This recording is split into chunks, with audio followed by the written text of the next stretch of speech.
So hello everyone, कैसे हैं आप सब लोग। आशा करता हूँ आप सब बढ़िया होंगे। मेरा नाम है दीपांशु पाल और आप देख रहे हैं हमारा प्यारा सा यूट्यूब चैनल जिसका नाम है डीपी भैया। दोस्तों नाम थोड़ा अजीब है ना। चलो नाम में क्या रखा है, खैर काम से मतलब होना चाहिए, नाम में तो कुछ नहीं रखा। तो चलिए दोस्तों, आज हम पढ़ेंगे क्या। कल हमने लेक्चर नंबर 1 में कॉन्सेप्ट ऑफ सेल साइकिल को समझा था और कुछ इंट्रोडक्शन वाला पार्ट भी समझा था। आज हम क्या करेंगे, फेज ऑफ सेल साइकिल को बारे में पढ़ेंगे, फेज ऑफ सेल साइकिल के बारे में। और सेल साइकिल की सबसे पहले डेफिनेशंस पढ़ेंगे कि फेज ऑफ सेल साइकिल कितने प्रकार के होते हैं, ये भी पढ़ेंगे, है ना। और जी नॉट फेज क्या होता है, ये सब को आज हम देखेंगे। लेक्चर ज़्यादा लंबा नहीं होगा, 20 से 30 मिनट तक का ही होगा, जैसे कि कल रहा था 30 मिनट्स का पूरा पूरा। अब देखो भाई, थोड़ा बहुत तो ऊपर नीचे होता है शूटिंग के समय, क्योंकि भाई ये टॉपिक कंप्लीट अगर एक बार जो शुरू कर दिया उसको बीच में नहीं छोड़ सकते। तो चलिए दोस्तों, बिना किसी देरी के शुरू करते हैं। और हाँ यार दोस्तों, यार इतनी मेहनत से मैं वीडियो बनाता हूँ और आप एक लाइक और एक सब्सक्राइब भी नहीं करते, गलत बात है यार। चलो कोई बात नहीं, आइए दोस्तों, इतनी चिंता क्यों कर रहे हो, मैं तो मजाक कर रहा था। आइए दोस्तों, चलिए शुरू करते हैं बिना किसी देरी के।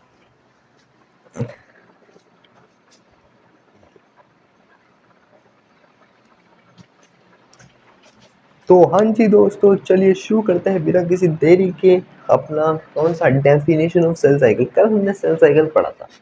सेल साइकिल में मैंने बताया था आपको 2 फेज होते हैं, एक का नाम होता है इंटरफेज, एक का नाम होता है एम फेज। तो उन दोनों फेजों को समझने के लिए अब हम उन दोनों फेजों को हमने कल उनका कॉन्सेप्ट समझ लिया था, आज उनके डेफिनेशन देखते हैं क्या होते हैं उनके डेफिनेशन, और फिर शुरू करते हैं बिना किसी देरी के। चलिए पहले देखो, मैं डेफिनेशन पढ़ देता हूँ फिर बताऊंगा। The sequence by event, the sequence of event by which cell duplicates its genome DNA and other constituent of cell organelle and equally distributed in two daughter cells। देखो लिखा है वे सीक्वेंस ऑफ इवेंट, मतलब एक ऐसा sequence event का जिसमें क्या हो रहा है, सेल डुप्लीकेट हो रही है। मतलब एक सेल दो हिस्सों में डुप्लीकेट हो रही है।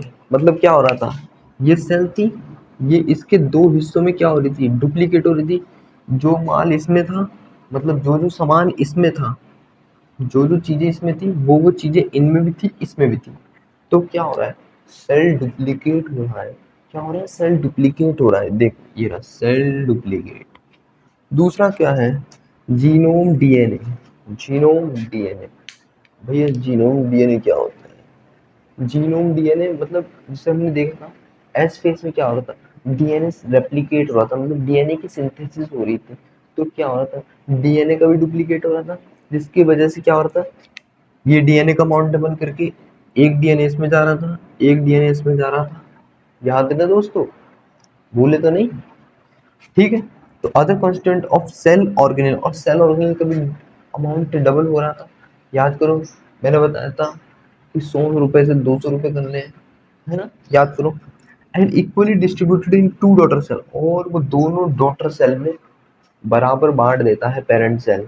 दो डॉटर सेल में अपना अमाउंट को डबल करेगा, फिर दोनों डॉटर सेल में बराबर बांट देगा। और देखो अभी एम फेज में, अभी मैंने एम फेज पढ़ाया नहीं है, आज पढ़ाऊंगा।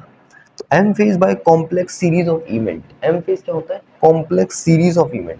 एक कॉम्प्लेक्स सीरीज है इवेंट की, जिसमें सबसे पहले आता है कैरियोकाइनेसिस, फिर दूसरे में आता है साइटोकाइनेसिस। कैरियोकाइनेसिस में आता है डिवीजन ऑफ न्यूक्लियस। हमने इंटरफेज में अमाउंट तो डबल कर लिया था, बट अब उनको दो हिस्सों में बांटना भी तो है ना।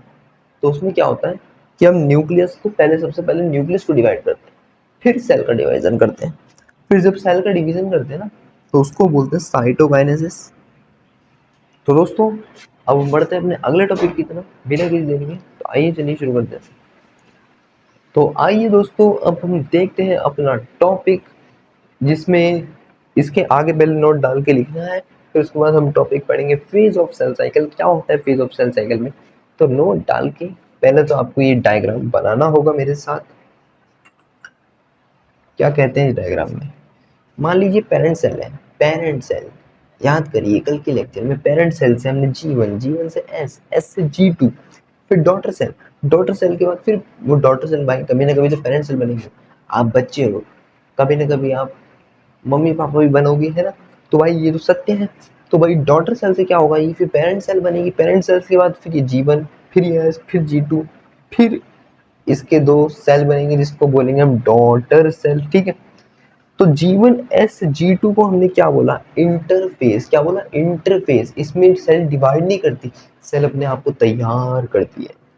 फिर G2 से लेके ये डॉटर सेल तक जो होता है इसे बोलते हैं एम फेज, इसे बोलते हैं एम फेज, इसे बोलते हैं एम फेज।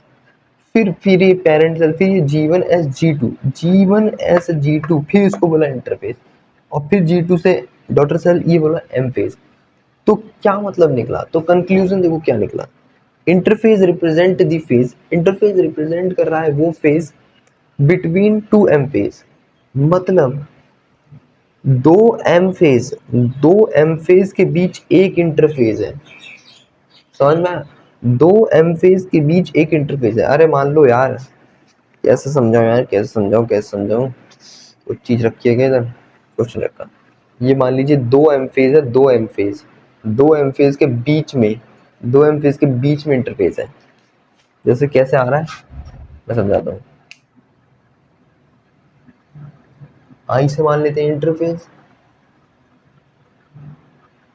एम से मान लेते हैं एम फेज, फिर आई से मान लेते हैं इंटरफेस, फिर एम से मान लेते हैं एम फेज, ठीक है। तो देखिए दो एम फेज के बीच में एक इंटरफेज आ रहा है, और ये भी बोल सकते हैं दो इंटरफेज के बीच में एक एम फेज आ रहा है। तो आप दोनों ही तरीके से बोलेंगे तो दोनों ही बातें सत्य हैं, सही है, सत्य वचन है, ठीक है। तो ये रफली डायग्राम था, इसको तो बनाना जरूरत नहीं, मैंने समझाने के लिए बस आपको बताया, ताकि जिसको क्लियर नहीं हुआ होगा डायग्राम से भी तो वो थोड़ा ऐसे भी समझ सकता है, ठीक है मित्रों। तो इसको तो नोट करने की कोई जरूरत थी नहीं। तो interface represent the phase between two M phase, दो एम फेज के बीच में एक इंटरफेज मिलेगा। यहाँ भी हो सकते हैं, यहाँ पे ये भी लिख सकते हैं आप कि भैया दो एम फेज के बीच में एक इंटरफेज भी मिलेगा, और दो इंटरफेस के बीच में एक एम फेज भी मिलेगा। ये दोनों ही बातें एक तरीके से सत्य ही मानी जाती है। Phase of cell cycle, phase of cell cycle में क्या क्या आता है, आइए इसके बारे में जानते हैं। ड्यूरेशन ऑफ सेल साइकिल क्या करती है, वेरी करती है from cell to cell, cell to cell and organism to organism. अलग अलग ऑर्गेनिज्म में, अलग अलग सेल में सेल साइकिल की जो ड्यूरेशन है, मतलब जो टाइमिंग है, वो वेरी करती है। कैसे भैया, कैसे वेरी करती है, जैसे ह्यूमन सेल में 24 घंटे में सिर्फ 23 घंटा सेल इंटरफेज में गुजारती है, देन 1 घंटा एम फेज में गुजारती है। अब हम इसी के आगे शुरू करते हैं, अभी ये पार्ट कंप्लीट नहीं हुआ, इसके आगे शुरू करते हैं, है ना, क्योंकि जगह नहीं बची है। तो अब आगे शुरू करते हैं, चलिए। तो दोस्तों आइए देखते हैं अब हम अपना टॉपिक, वही फेज ऑफ सेल साइकिल, फिर इंटरफेज यहाँ से। तो देखिए सेल साइकिल के दो फेज होते हैं, एक इंटरफेज होता है, एक एम फेज होता है। इंटरफेज क्या होता है, लॉन्ग होता है, ये एम फेज क्या होता है, शॉर्ट होता है। ये नॉन डिवाइडिंग होता है, ये डिवाइडिंग होता है, ठीक है।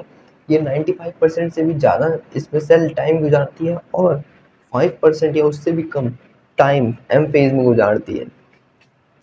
ईस्ट, ईस्ट नहीं होता, ईस्ट एक फंगस होता है जो डिवाइड कर लेता है 90 मिनट में, मतलब 3 घंटे में डिवाइड हो जाएगा। 3 घंटे, 3 घंटे ज़्यादा बोल जाएगा ना, यस ऑफ कोर्स मैंने ज़्यादा बोल दिया, सॉरी दोस्तों। 90 मिनट्स, 3 घंटे नहीं होता, सॉरी दोस्तों, सॉरी सॉरी सॉरी। मेरी भी अकल थोड़ी घास चढ़े चली गई थी। 1.5 घंटे में, हाँ 1.5 घंटे में हो ही जाएगा, यस ऑफ कोर्स हो जाएगा, बिल्कुल हाँ 1.5 घंटे में। 1.5 घंटा 1.5 आवर, 1.5 आवर, सॉरी मित्रों 3 घंटे बोलने के लिए मैं माफ रही। 1.5 आवर, पता नहीं किधर ही ध्यान चला गया वो। 90 मिनट से ना मुझे 90 वो 90 डेज याद आ गए, 90 डेज, और 90 डेज से मुझे याद आता है 3 महीना। तो वही वही याद आ रहा था मुझे। इंटरफेस क्या होता है, इंटरफेस क्या होता है, रेस्टिंग फेज होता है। इसमें cell is not dividing but cell is preparing for division. इसमें सेल डिवाइड नहीं होती बट सेल प्रिपेयर करती है डिवीजन के लिए। एक्टिव फेज होता है क्योंकि यहाँ पे सेल कंटिन्यूसली सिंथेसाइज करती है। It constituent cell growth dividing into 3 phase, G1 S G2। G1 को बोलते हैं गैप 1, S को बोलते हैं सिंथेसिस फेज और G2 को बोलते हैं गैप 2। Gap 2, gap 1। और अब हम बढ़ते हैं अपने अगले टॉपिक की तरफ जिसका नाम है G0, जिसे हम क्यूसेंट फेज भी बोलते हैं। तो चलिए आइए दोस्तों देखते हैं। आइए दोस्तों अब हम पढ़ते हैं अपना क्या कहते हैं G0 क्यूसेंट स्टेज, जिसे हम G0 फेज भी बोलते हैं, है ना। आइए क्या है तो G0 का मतलब होता है इनएक्टिव स्टेज। इनएक्टिव स्टेज मतलब जो एक्टिव नहीं है। जैसे कुछ बच्चे होते हैं जो स्कूल के लिए निकलते हैं बट स्कूल नहीं जाते, कहीं और ही जाते हैं। समझ रहे हो, समझ रहे हो।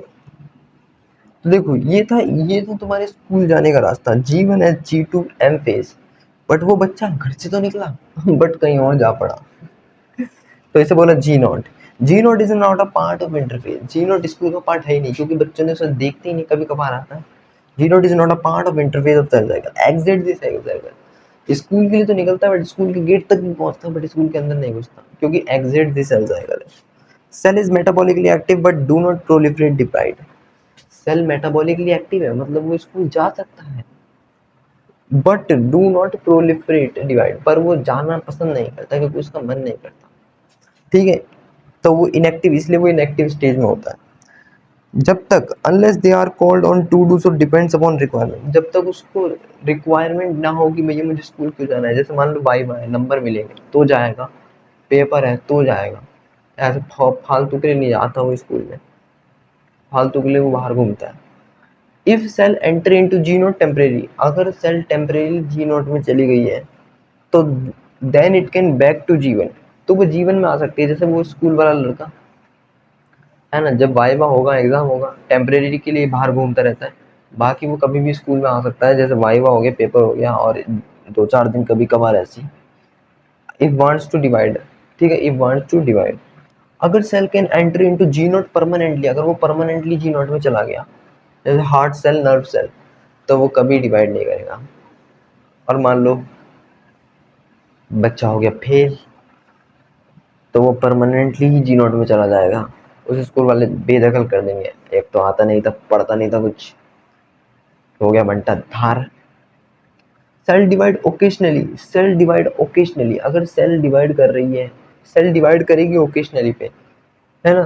To replace loss cell due to injury, बोलता रहा हूँ, वो स्कूल जाएगा ओकेशनली पे, कोई फंक्शन होगा, है ना, आज बूंदी बटेगी, इंडिपेंडेंस डे पे बूंदी नहीं बटती, आज बूंदी बटेगी दोस्तों स्कूल में, बूंदी खाने जाऊंगा मैं, हुड़दंग मचाऊंगा मैं, ये आशिक हूँ मैं, कातिल भी हूँ, सबके दिलों में शामिल भी हूँ।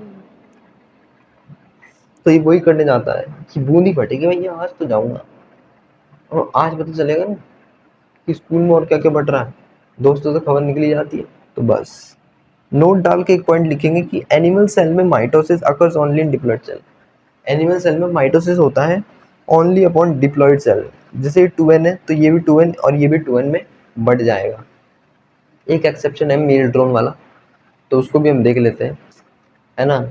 और एम पे हम कल के लेक्चर में पढ़ लेंगे, कोई बात नहीं है, ठीक है। तो अभी के लिए अभी जानी ना, अभी थोड़ा सा और पढ़ाना है। रुक रुक। तो दोस्तों अब हम देखते हैं अपना आखिरी पॉइंट, कुछ पॉइंट से नोट डाल के वहीं से कंटिन्यू करना, जहाँ से मैंने बताया था ना, अभी नोट डाल के जो एनिमल सेल से वहीं से नीचे से कंटिन्यू कर देना। दोस्त देखो, एक्सेप्शन मैंने बताया कि मेल हनी बी, जिसे हम ड्रोन भी बोलते हैं, उसमें क्या होता है, हैप्लॉइड में माइटोसिस होता है। असल में पता है हैप्लॉइड में पता है क्या होता है, मियोसिस होता है, मियोसिस। माइटोसिस में क्या होता है, इक्वेशनल डिवीजन होता है, मतलब जितना सामान मेरे पास था उतना ही है, उतना ही। जैसे देखो कल हमने चिंटू मिंटू का एग्जांपल लिया था कि एक के पापा थे, उनके पास था 100 रुपए और उन्होंने अपने बच्चों को भी क्या दिया, 100 रुपए दिए, 100 रुपए। ये होता माइटोसिस, इक्वेशनल डिवीजन, जितना बाप के पास था उतना ही हर बच्चों के पास भी होगा। बट पिताजी के पास थे 100 रुपए, पिताजी के पास थे 100 रुपए। मियोसिस में क्या होगा, मियोसिस में वो बच्चों पे जाएंगे 50-50 रुपए, मतलब पिताजी के पास जितने पैसे हैं उसमें से आधा पैसा एक बच्चे के पास जाएगा, आधा पैसा दूसरे बच्चे के पास जाएगा, उसे बोलते हैं मियोसिस। मियोसिस में क्या होता है, आधा घट जाता है। तो मेल हनी बी हैप्लॉय, और मियोसिस हैप्लॉइड में होता है, पर मेल हनी बी हैप्लॉइड है, पर उसमें माइटोसिस हो रहा है, ये एक्सेप्शन है एक तरीके का। प्लांट सेल माइटोसिस अगर in both haploid and diploid, plant में भी क्या होता है कि डिप्लॉइड में तो माइटोसिस हो रहा है, हैप्लॉइड में भी हो रहा है। तो इतना ही था। एम फेज हम कल के लेक्चर में पढ़ेंगे। सॉरी दोस्तों, वीडियो थोड़ा लेट हो गया है आज, क्योंकि लाइट चली गई थी। कोई बात नहीं, तो पहुंच जाएगी पर वीडियो आपको टाइम पे, थोड़ा लेट पहुंचेगी बट पहुंच जाएगी। और हाँ दोस्तों, टेलीग्राम चैनल ज्वाइन कर लेना, ये नोट्स आपको उसी में मिलते रहेंगे, है ना। और वीडियो को जिसने लाइक नहीं करा है लाइक करें, चैनल को सब्सक्राइब नहीं करा तो सब्सक्राइब करें, बेल नोटिफिकेशन का बटन दबा दें ताकि अगले लेक्चर की नोटिफिकेशन आप तक पहुंच जाए और आप उसे मिस ना कर पाए। तो मिलते हैं दोस्तों अगले लेक्चर में, तब तक के लिए अपना ध्यान रखें, हंसते रहें, मुस्कुराते रहें, पढ़ते रहें, ज़्यादा लोड लेना। तो फिर मिलते हैं। Thank you so much.